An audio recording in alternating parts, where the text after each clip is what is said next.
心得た。新しいのが来たよ姉さん。いい暇つぶしになればいいけど。アンカープラスボルトクアドラ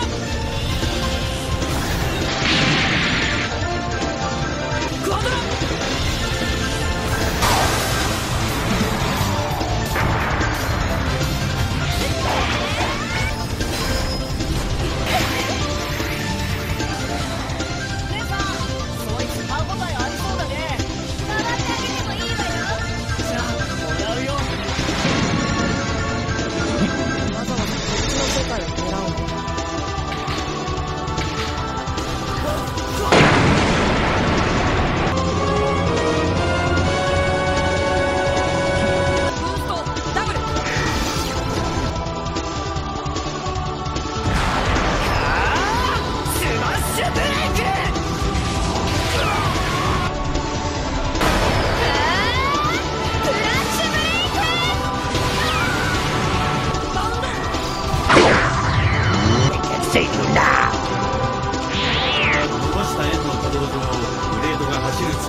This can't be the limit of my powers!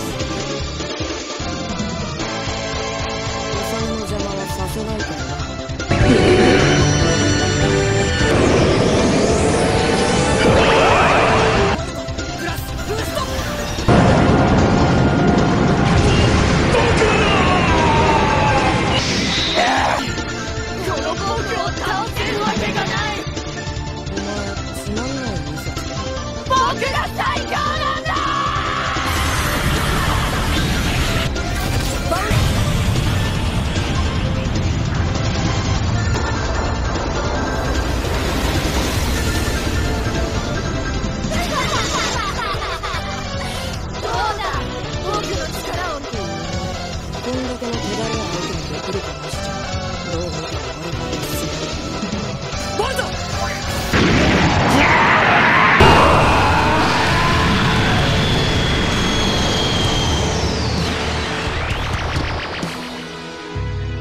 勝負をかけるのは技術とか経験とかと違うとこだ。仕掛けはシンプルにして正面から最速最短で叩く。